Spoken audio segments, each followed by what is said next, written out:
Do you ever find yourself feeling insecure and getting frustrated about it because you don't know why it's happening? Well, in this video, I'm talking about what insecurity is and why it happens. And I'll tell you how to learn more about overcoming insecurity. So if you're new here, hi, I'm Jeremy Godwin, and this is Better Mental Health. I had a total breakdown in 2011, followed by a few years of severe depression and anxiety. And so now I talk about mental health full-time here and on my weekly podcast, Let's Talk About Mental Health. My content is all about practical advice based on quality research and my own personal experience.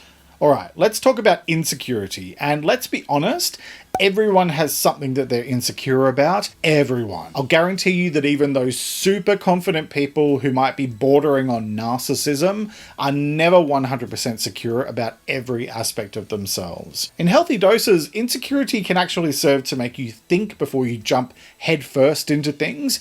But when our insecurities begin to take over our lives and prevent us from moving forward and growing, that's when they start to do a lot of damage. It's all about balance. In the words of Norman Vincent Peale, without a humble but reasonable confidence in your own powers, you cannot be successful or happy. So, what is insecurity? Insecurity is uncertainty or anxiety about oneself, lack of confidence. So insecurity is similar to nervousness, worry, vulnerability, danger.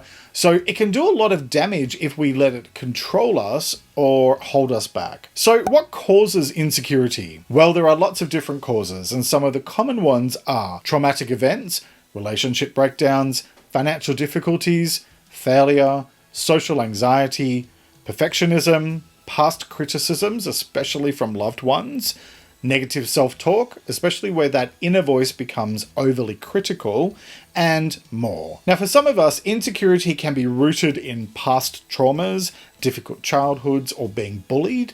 For others, specific situations or events can trigger feelings of insecurity. It might come and go, or it may be a more permanent companion. At its core, insecurity is a protection mechanism that is deeply rooted in fear. And for most people, it's potentially something that's developed a long time ago. Even though it might feel like it's holding us back from being the best version of ourselves that we can be, what it's actually trying to do is protect you from those things that you're afraid of, whether consciously or unconsciously. For example, I had a good friend who I was really close with for a long time, but we grew apart over a few years, ever since my partner and I moved from Melbourne to the countryside in 2015.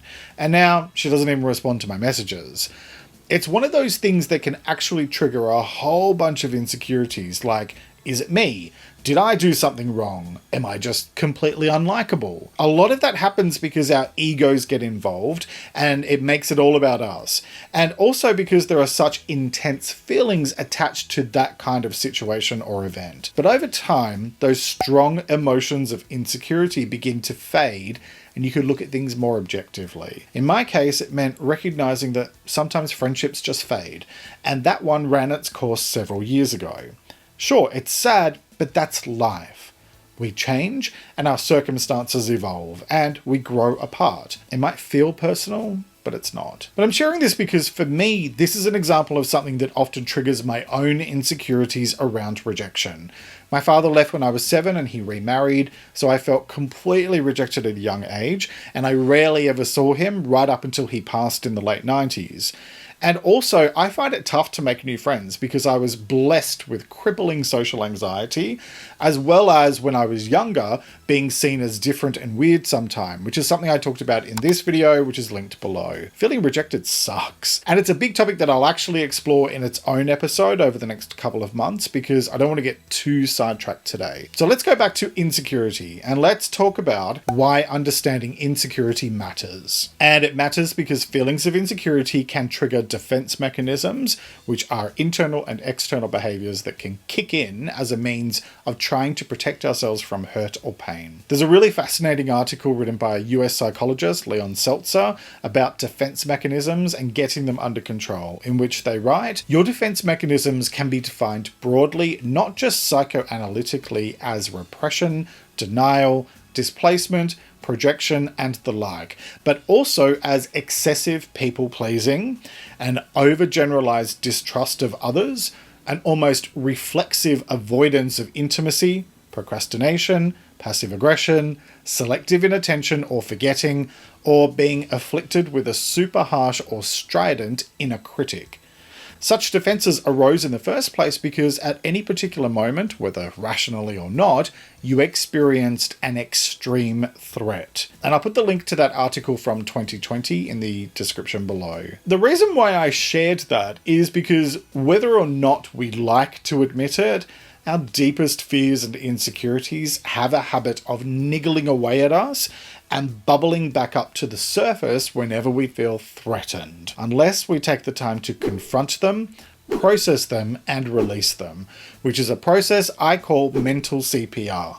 And just like regular CPR, it can be a lifesaver when it comes to dealing with insecurity. I'll tell you in a minute where to find out more about that process. The biggest challenge to your self-confidence can be relying on external validation, like social media, which can very easily make you feel insecure about yourself.